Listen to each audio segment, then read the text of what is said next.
Buenas noches, bienvenidos al Criminalista Nocturno.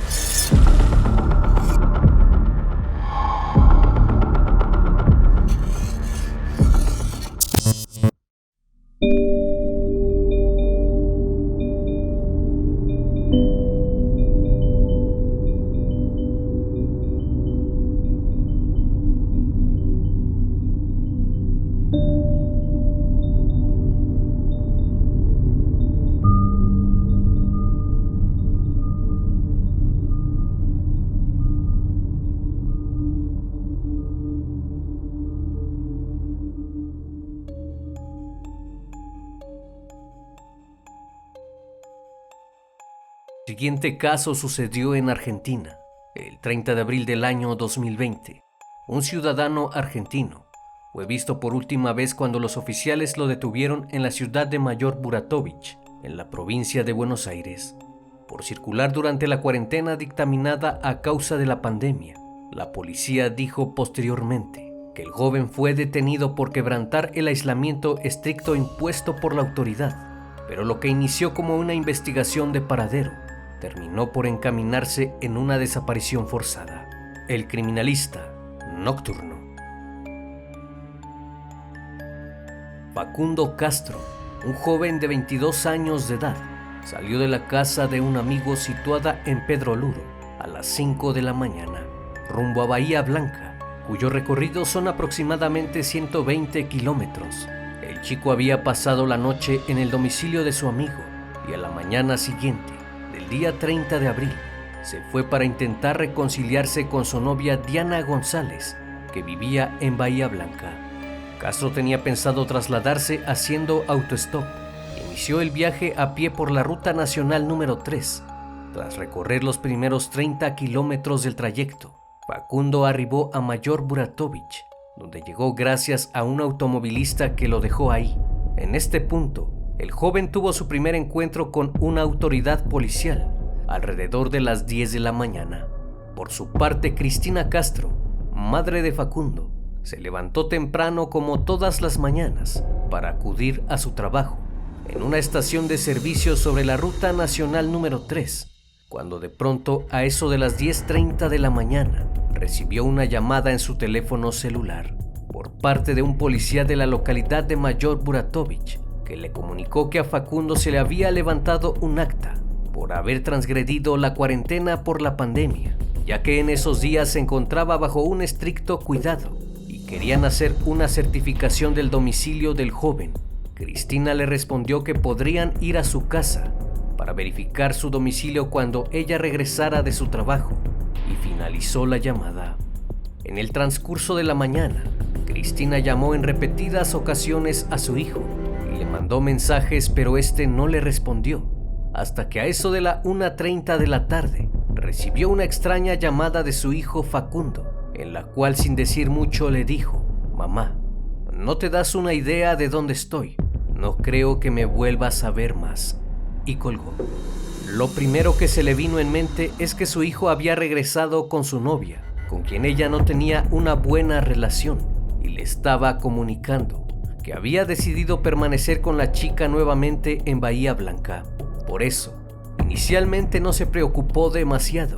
Cristina de alguna forma siguió con su vida normal y no se le hizo extraño que su hijo no la llamara, pues durante los 2 años en los cuales Facundo vivía en Bahía Blanca con su novia, casi no tenían comunicación. Pero las primeras alarmas se encendieron cuando los amigos de Facundo le comunicaron a la progenitora del joven su preocupación, pues no les contestaba y su actividad en las redes sociales se había interrumpido por completo, cosa muy inusual del chico. Fue entonces que se dispuso a llamarle y mandarle mensajes, pero no hubo más rastro de él. Un amigo del joven le dijo a la madre de este que su exnovia se contactó con él para preguntarle dónde y cómo estaba Facundo. Fue entonces que comenzó a preocuparse seriamente sobre el paradero de su hijo. 35 días después de que el joven partiera y no se le viera más, el El 5 de junio su madre acudió con las autoridades correspondientes para reportar su desaparición. En la ayudantía fiscal del partido de Villarino, tras conocer la desaparición, Amnistía Internacional emitió una acción urgente global a lo largo de todo su movimiento presente en más de 160 países y territorios para pedir la aparición de Facundo. Los días transcurrieron y el 15 de junio la policía bonaerense se preparó para realizar las primeras investigaciones en la Policía Mayor Buratovich, donde se encontraban los policías que le habían levantado el acta a Facundo en la localidad de Mayor Buratovich. Mario Sosa y Hanna Kuruinka fueron los que llamaron a la madre del joven luego de ser detenido. Esta última fue quien le sacó una foto al joven mientras se encontraba de espaldas junto al oficial Sosa, además de fotografiar su licencia de conducir, supuestamente porque el chico no contaba en esos momentos con su DNI. Esa imagen permitió saber cómo estaba vestido y permitió establecer el horario y la identificación policial. En las declaraciones de ambos oficiales, aseguraron que tras hacer la infracción, le dijeron al joven que volviera a casa y este se subió a un auto Renault Duster color gris que lo levantó en la ruta. 3 días después, la oficial Xiomara Flores declaró ante la comisaría de Villaluro que después de emitir el acta, ella misma llevó en su auto particular a Facundo hasta la localidad de Teniente Oregón y a la 1:30 de la tarde lo dejó en esa localidad, cuando lo que debió hacer de acuerdo al protocolo fue devolverlo a su casa. No obstante, el testimonio del oficial Xiomara no concuerda con el de los otros 3 testigos de identidad reservada, que aseguraron haber visto a la policía subir al joven a una camioneta en la curva grande pasando Buratovich, cerca de la 1 de la tarde. Además, la llamada que recibió la madre de Facundo a la 1:30 de la tarde marcó la ubicación en Buratovich y no en Oregon, donde supuestamente la oficial lo había dejado. Otra persona declaró que levantó al joven en la ruta 3, a la altura de Oregon. Dijo que Facundo le pidió que lo llevara hasta el primer cruce ferroviario, viajando en dirección a Bahía Blanca, a unos 27 kilómetros de Oregon, y agregó que al dejarlo, alcanzó a verlo caminando por en medio de las vías. Aquí es donde el caso de Astudillo comienza a tornarse contradictorio. Por una parte, los primeros oficiales dijeron que lo vieron subirse a un auto, mientras que los otros aseguraron que lo llevaron hasta Oregon. El último rastro de Facundo fue un mensaje que salió de su celular a las 8:21 de la noche, mediante un mensaje de texto enviado a uno de sus amigos, en el cual le decía que no tenía señal ni batería y que en un rato lo llamaría.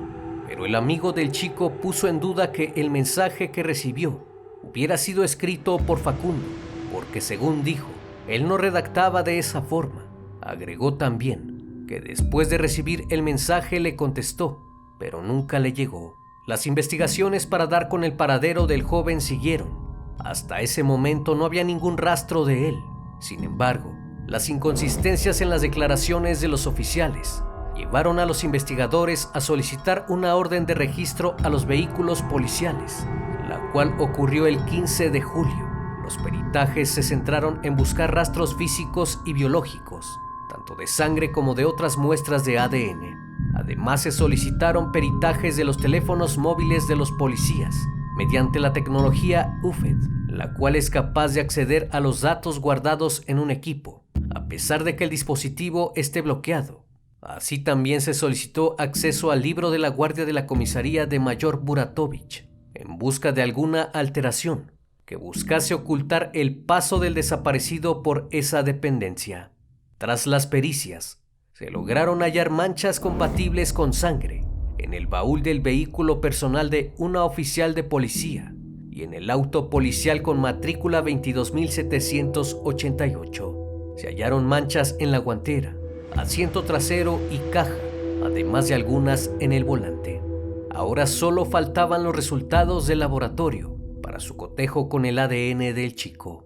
Las investigaciones comenzaron como una búsqueda de personas desaparecidas, pero pronto las líneas de investigación apuntaban a una desaparición forzada por parte de la policía.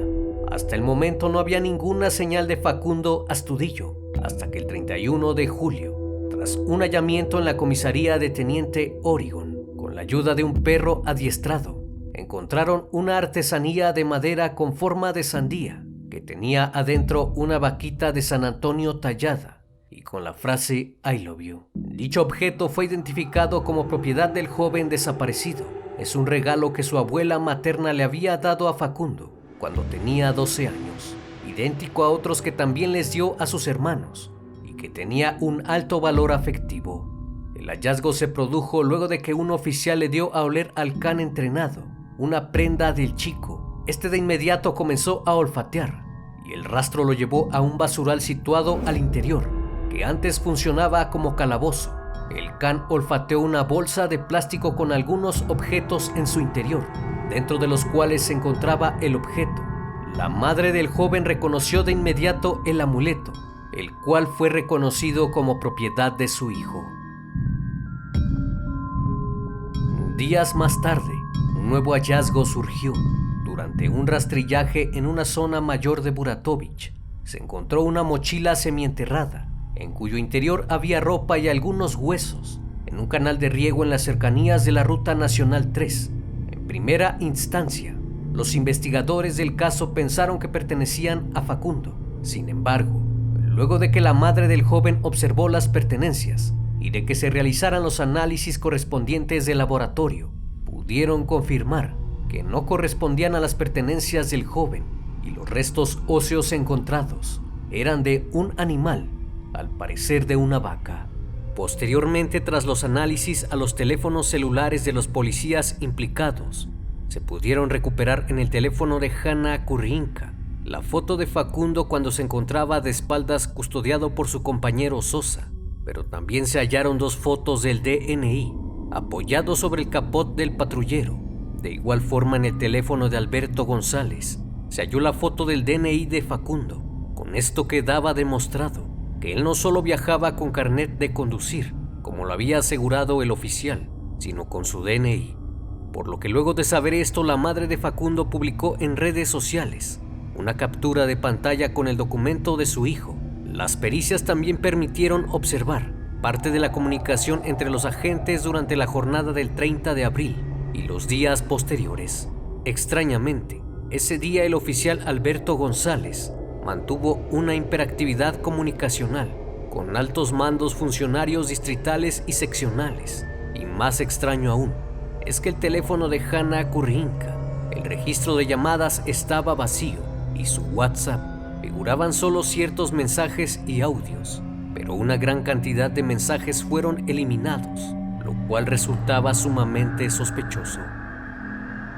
El 15 de agosto, a últimas horas de terminar la tarde, un pescador notificó a la policía sobre el hallazgo de lo que parecía ser un esqueleto humano. Fue encontrado en una zona pantanosa y de muy difícil acceso sobre la costa del canal Cola de Ballena, que desemboca en el mar, en las inmediaciones de el área conocida como Villarino Viejo, a la altura del kilómetro 714 de la Ruta Nacional número 3 entre Cabeza de Buey y General Daniel Cerri, justo en el límite entre los partidos de Villarino y Bahía Blanca.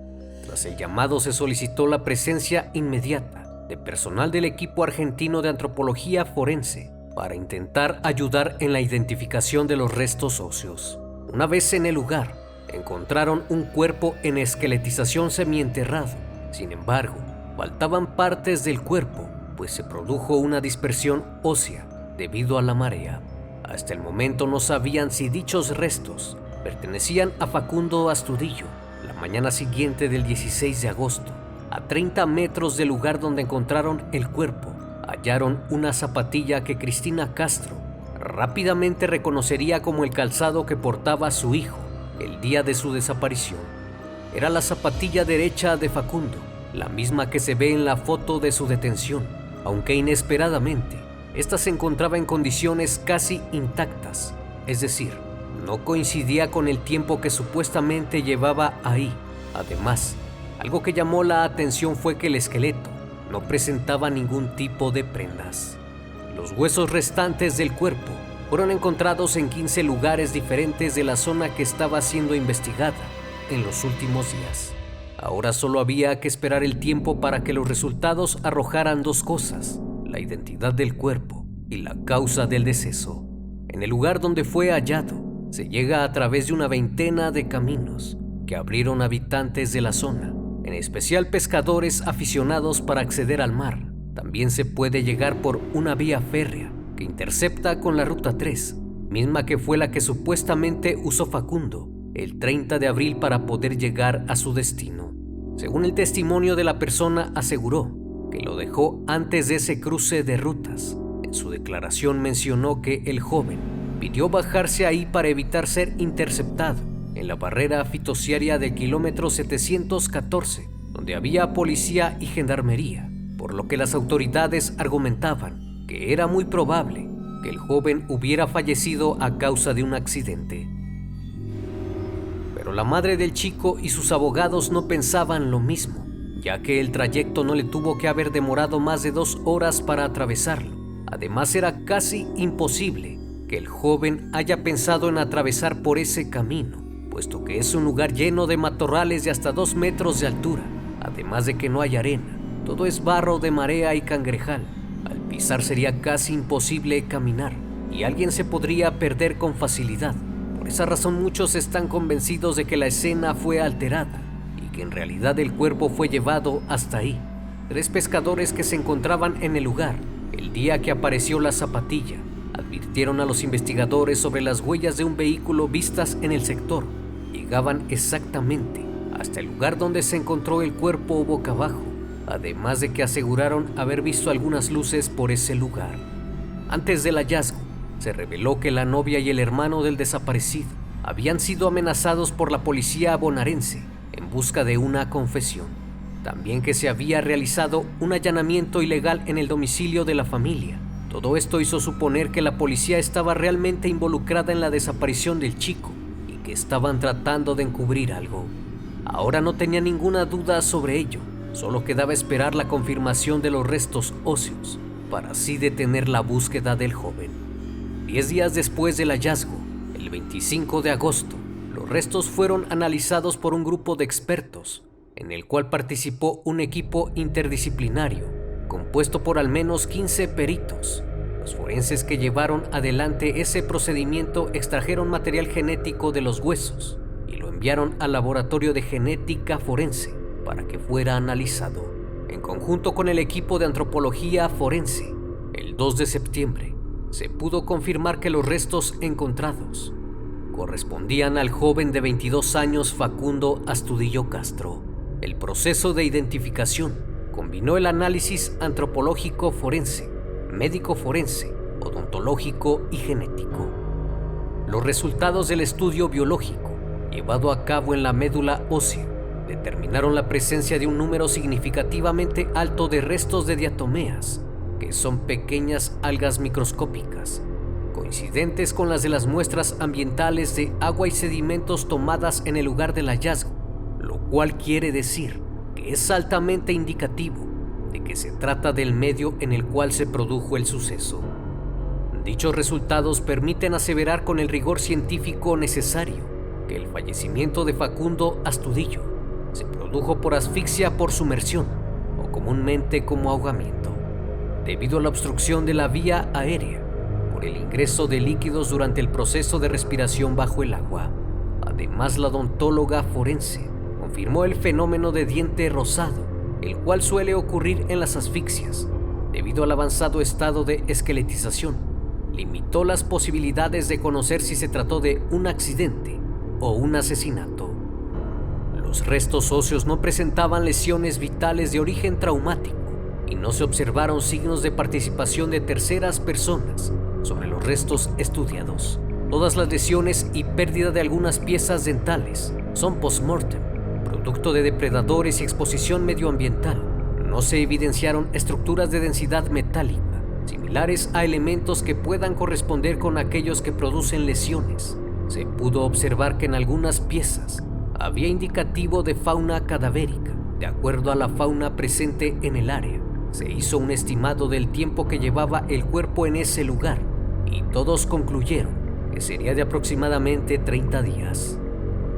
Posterior al resultado de la necropsia, el 12 de septiembre, casi un mes después y a casi 4 kilómetros del lugar donde habían sido hallados los restos del joven en el Cangrejal, una mochila fue encontrada por un pescador que se encontraba en la zona. Como la marea empezaba a subir, decidió marcharse. Cuando llegó a su domicilio, abrió la mochila y se percató que al interior había 2 teléfonos celulares, algunas playeras, una gorra totalmente limpia, un pantalón Gogger y una licencia de conducir a nombre de Facundo Astudillo Castro. Cuando el pescador se dio cuenta de lo que tenía en sus manos, decidió llamar a la policía. Este hallazgo fue muy importante, ya que pudieron encontrar sus pertenencias faltantes, aunque extrañamente no se encontraron ni la sudadera de Boca Juniors que llevaba puesto al momento de su desaparición, ni su documento de identidad, que sí tenía cuando lo detuvieron en la ruta. Los 2 celulares eran los mismos que se habían activado en antenas de Bahía Blanca una vez desaparecido Facundo. A los investigadores les llamó la atención el buen estado de conservación de la mochila, a diferencia del mal estado en el que se encontraban algunas prendas de vestir en su interior. Dentro fue encontrado el pantalón que llevaba puesto Facundo cuando fue fotografiado por los policías Gabriel Sosa y Hanna Curruinca el mismo día de su desaparición. Este estaba perfectamente doblado, pero embarrado de lodo, y la gorra estaba intacta. Fue destacable que la gorra estuviese al interior, pues Facundo siempre la llevaba puesta. Algo no cuadraba aquí, pues es como si el joven se hubiera quitado la ropa y después la hubiera guardado ahí antes de perder la vida ahogado por un accidente, como lo suponían las autoridades. La pregunta es ¿cuándo se quitó la ropa y por qué? Por esa razón, los fiscales del caso pidieron a expertos en rastros de gendarmería que peritaran la ropa y el resultado fuera incorporado al expediente. Una vez llegados, los resultados fueron inquietantes, debido a que en las pericias se detectaron rastros de quemaduras, cortes y puntazos. Los peritos aseguraron que esas marcas se produjeron estando las prendas puestas. Se descartó que algún animal haya producido los daños en las prendas. Los orificios que presenta solamente tienen orificios de entrada, mas no de salida. Por ello se sabe que fueron hechos cuando la ropa estaba puesta. Si los cortes se hubieran producido con la prenda apoyada en el piso, los daños estarían en el frente y en la espalda, es decir, en ambos lados. Pero en este caso solamente están en una de las caras de la prenda, por lo que la hipótesis del accidente pierde cada vez más fuerza. Además, se reveló que algunos de los daños fueron producidos por quemaduras con factores térmicos, es decir, algún químico o algún elemento calórico. También se dio a conocer en los días posteriores que las señales de GPS emitidas por uno de los patrulleros darían cuenta de un recorrido efectuado el 8 de mayo pasado a varios kilómetros alejado de su ruta y en cercanías del lugar donde se produjo el hallazgo de los restos humanos. Dicho patrullero estuvo estacionado cerca del Cangrejal durante 35 minutos y a 800 metros de donde se encontró el esqueleto de Facundo. Debido a eso, la Fiscalía solicitó el allanamiento de las unidades policiales, en específico la que estuvo en ese lugar, ya que el oficial estaba fuera de su ruta. Durante una inspección llevada a cabo por la Gendarmería Nacional, se halló un trozo de piedra de color negro en el interior del baúl, que fue reconocido inmediatamente por Cristina Castro. El estudio pericial desarrollado por un geólogo de la Dirección de Criminalística y Estudios Forenses de esa fuerza de seguridad determinó que corresponde con una piedra de turmalina, tal como lo había referido la madre del joven. También se halló un pelo que coincide con el ADN de Facundo. Todas estas anomalías descartan la posibilidad de un accidente, y esto se fortaleció también luego de que los fiscales dijeron que el 30 de abril, cuando desapareció el chico, la marea estaba muy retirada del lugar donde apareció el cuerpo, asegurando que no hubo un crecimiento desmedido del agua y que incluso caminando aún de noche, el agua se ve a simple vista y no hay forma de caer en un pantano, lo cual hace pensar sobre una desaparición forzada, en la cual participaron al menos 4 elementos policiales. La madre de la víctima señaló que en la imagen que le tomaron a su hijo cuando fue detenido, advirtió que le faltaba la zapatilla izquierda, que además su ropa mostraba signos de haber sido arrastrado. Cabe mencionar que le hacía falta la gorra que siempre portaba. Por esa razón no deja de pensar que a su hijo lo asesinaron. Entre los mensajes que se lograron recuperar, se encontraron algunos textos del oficial Flores y su compañero Sosa. Entre los mensajes que intercambió hubo uno donde le manifestaba: vamos a ir todos presos. Hasta el momento, no hay ningún detenido en el caso. A pesar de que existen 4 sospechosos de la desaparición de Facundo, el fiscal acusó a la jueza de entorpecer el caso. Pidió que la apartaran de la investigación, puesto que ha rechazado una gran cantidad de medidas pertinentes de pruebas que solicitaron los fiscales. Debido a eso, no se sabe aún qué pasó con Facundo Astudillo y si las investigaciones continuarán hasta llegar a la verdad.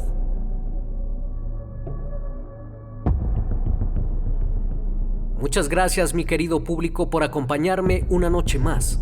Si aún no estás suscrito, te invito a que lo hagas y así formes parte de esta gran comunidad.